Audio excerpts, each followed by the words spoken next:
right, it's time to talk about my political views. My political views. I know you guys are just dying to know what are Mark's political views. I need to know them.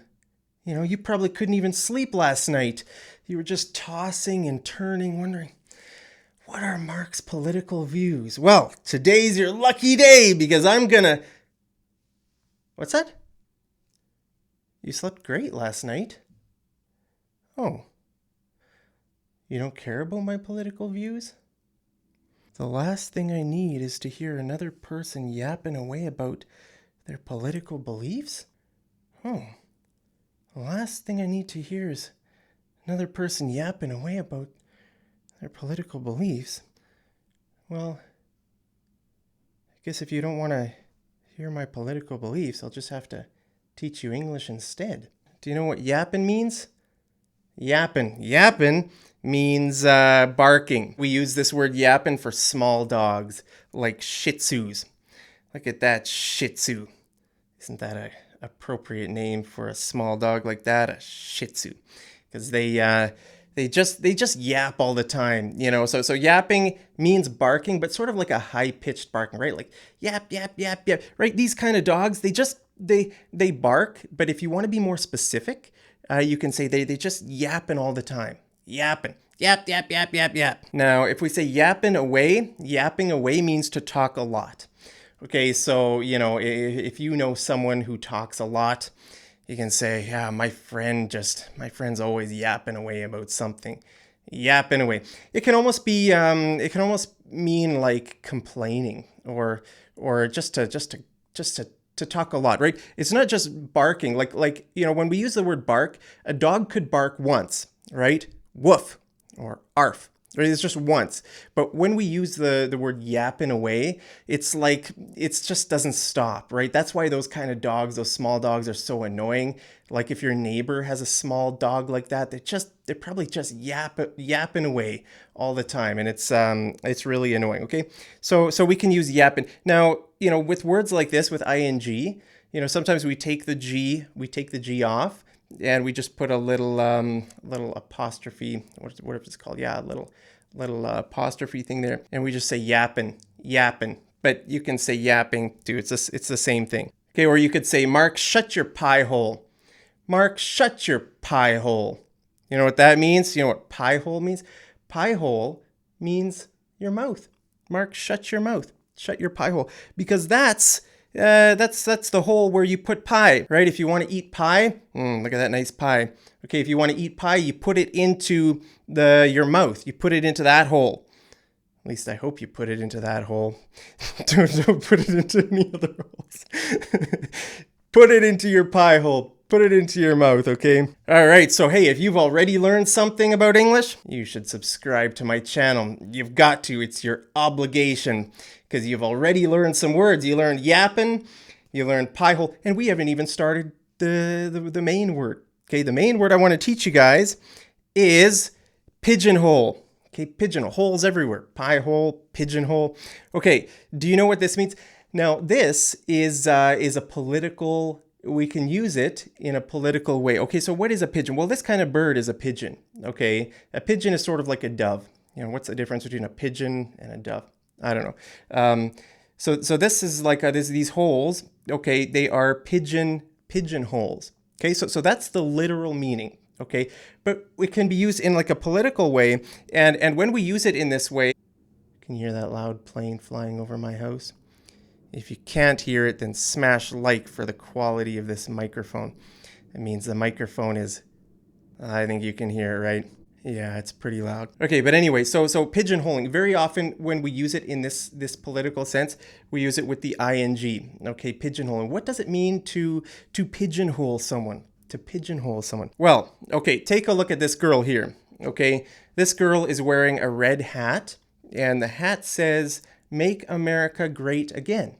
Okay, nice hat, nice girl wearing a red hat. Fine, right?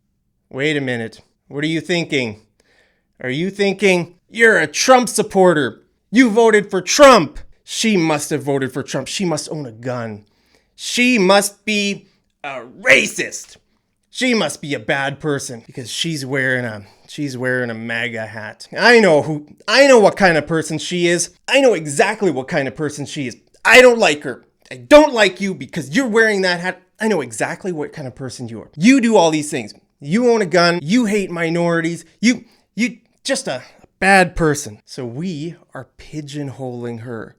Okay, if we have those ideas, we think we know who she is, what she does in her life. Okay, we're pigeonholing her. We're putting her in a box. Actually, we don't know. We don't know what kind of a person she is. Maybe she got the hat as a present from her grandma. Maybe she doesn't even know what it means. Maybe she wants to make America great. Maybe she likes that message, make America great again. Maybe she doesn't even know it has anything to do with Donald Trump. Okay, so, maybe she doesn't even like guns. She doesn't even own guns. Maybe she's like a volunteer in Mexico.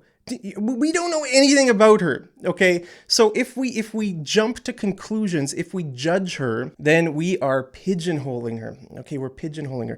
And that's sort of not a great thing to do. Now, here's another example. Hey, do you know who this guy is?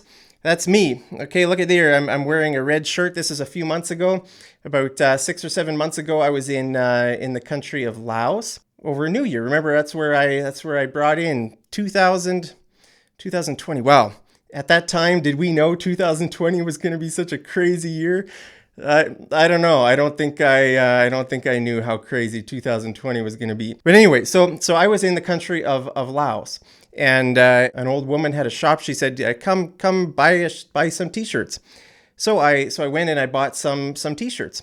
Okay, so I'm wearing a nice red t-shirt here. It's got a yellow hammer and sickle, and people in the comments said, "Mark must be a communist, ignorant. He must hate freedom. Mark is a bad guy." Actually, a lot of people said they were going to unsubscribe. Well, maybe not a lot, but a few people said they were going to unsubscribe from my channel because I was wearing that shirt. A red shirt with a yellow logo. Okay, now why did they hate this so much? Well, it's because this is the communist symbol. Okay, actually, it's one of the country's flags. If you go to Laos, you'll see two flags. There's the Laos national flag. I think it's blue and red and white, maybe.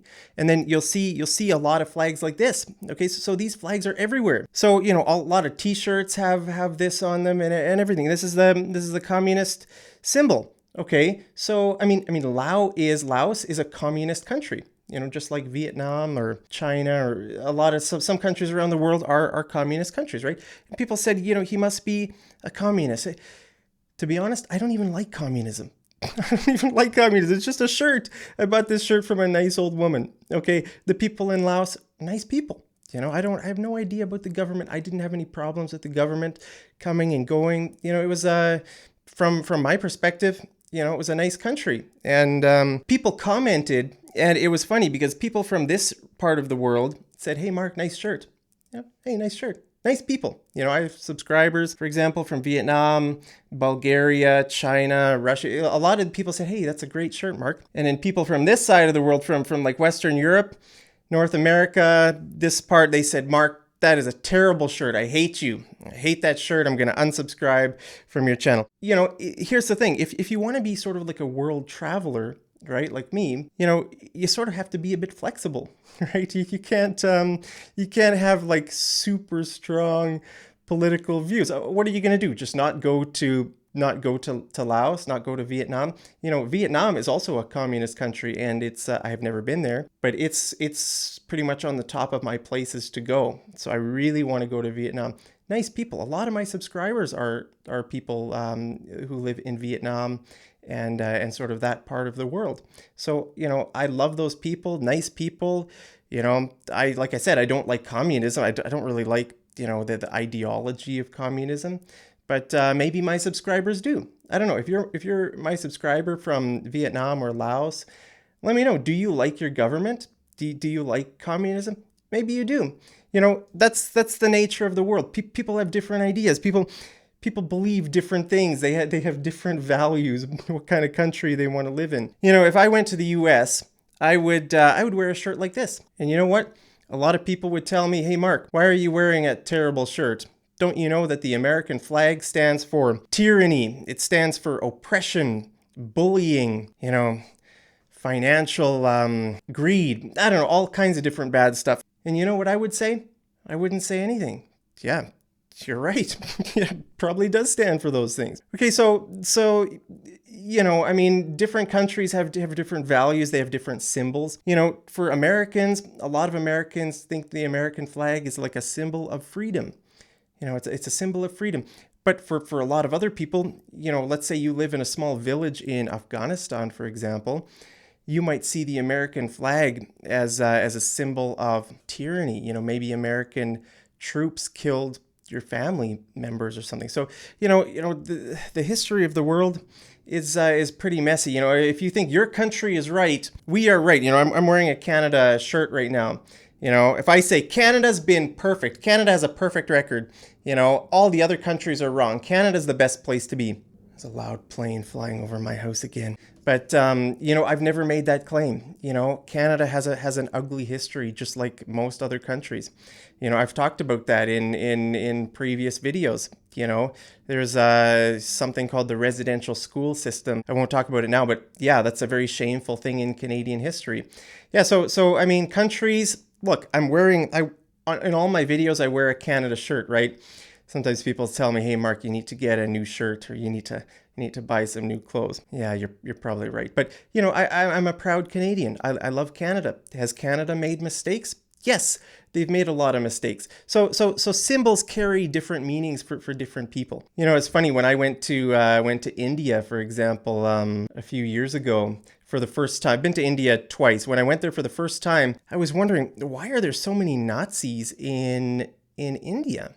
Why are there so many Nazis here? Because I always saw the swastika, right? The Nazi symbol. But actually, it turned out, so I looked it up. It turned out it's like a Hindu, it's a symbol in Hinduism that is way older than the Nazis. The Nazis stole it and changed it a little bit from them, So is that a bad symbol? Would I wear a symbol like that on my shirt? Yeah, I would have no problem with it. It's the Nazis who took that symbol and made it into a bad symbol. But for people in India, for Hindus, it must be a nice symbol. I can't remember exactly what it means. Something about life, or I don't know. It's got a good meaning. It's a good symbol. So, that's an example of how a symbol can be so powerful. Some people think a symbol is bad. Some people have a different idea of what that symbol means. So, when we're talking about the world, when we're talking about like global travel, and you have to be sort of flexible. If I went to the US, would I wear a shirt like this? Absolutely. I would have no problem, even though I don't support everything the US has done. They've done some terrible things, but I would still wear a shirt like that. Now, someone commented on that video and they said, don't wear that shirt when you come to Poland. Don't wear that shirt when you come to Poland. Yeah, I understand, right? It's good to be smart. Like Poland, I understand. I'm not a history expert, but I know some basic history, right? Poland got hammered from both sides, from the communists coming from the east and then the Nazis from the west.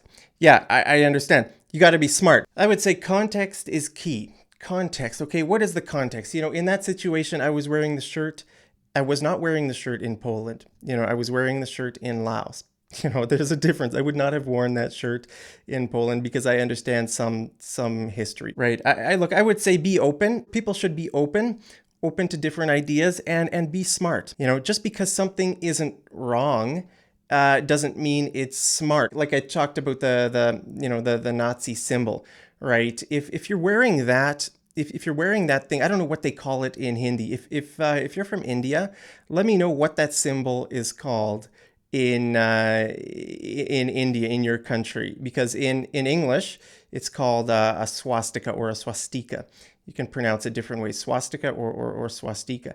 Okay, so if you're wearing a symbol similar like that in India, it's a lot different than if you're wearing it in Germany, right? It's just different context, different things. So just be open and be smart. Now, you might not know this about me, but I actually lived in China for over a year, almost a year and a half. I lived in China, and I had a good time.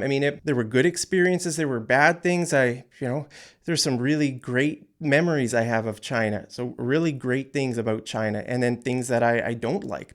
So it's it's just one of those things. Sometimes you're in a situation, there are some good aspects of something, and there are some bad aspects of something. You don't have to be 100% here or 100% there. You can sort of take a middle ground position. But take a look at this guy, okay? That crazy guy that's me. And look where I am. I'm in Tiananmen Square. Who's that guy on that poster in the background? That is Chairman Mao. Okay, so I know people are going to comment probably on this video. They're going to say, "Oh, Mark, you took a picture with Chairman Mao in the background? You're a communist." Look, the history of the world is messy. The history of the world is really messy. Sometimes I watch YouTube videos or I listen to podcasts of like political topics. Sometimes these debates sort of boil down to which ideology has killed more people. Has socialism or like communism killed more people in the world? Or has capitalism? Capitalists always say, "Oh, well, look how many people Mao killed. Look how many people Stalin killed. And then the other people say, "Well, look how many people died under capitalism in this case or that case." Yeah, look, my position is the history of the world is really, really messy. Look, people are different, right? People are different. People have different values, different beliefs, different political opinions.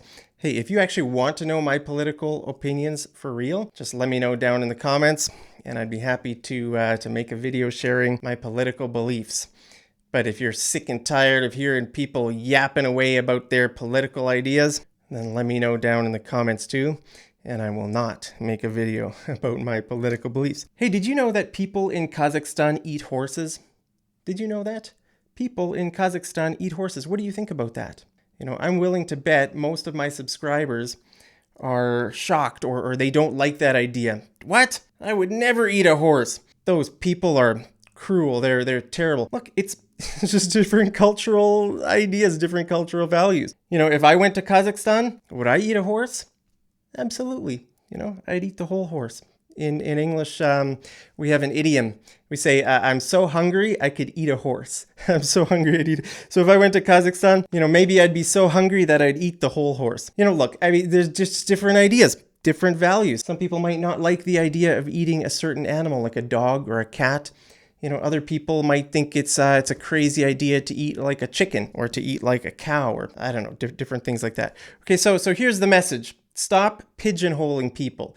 Stop pigeonholing people. I think this is a bad thing when we sort of jump to conclusions and we try to put people in a box. Remember the pigeonhole box? Just imagine, when you hear this word, imagine a pigeon sort of sitting in a little box, and you'll remember, yeah, it's not good to put people into a hole like that. Okay, so there's your vocabulary. Like I said, this word is sometimes used in politics. I wouldn't say it's a very common word. It's not very common, but it's pretty advanced. It's an advanced word. So maybe the title of this video is going to be English for advanced, or English for politics for advanced speakers. I don't know. I'll think about the title for this video after. But hey, my next video is also going to be about a word that is very similar to this, and that's the word conflate. Conflate. Do you know what this word means? Well, if you don't know what this word means, stick around, subscribe, smash like, leave a comment, because my next video is going to be about this word conflate. Hey, let's do some homework. I have a question, okay? Tell me about a time when someone pigeonholed you. Tell me about a time when someone pigeonholed you, when someone sort of jumped to conclusions and thought they understood everything about you when actually they were mistaken, right? I shared my story about wearing the red shirt in the country of Laos. Well, so I told you my story. Now you have to tell me a story of how someone pigeonholed you. I hope you guys are having a great day wherever you are, and as always, I'll see you over in the next episode of Mad English TV. Take care.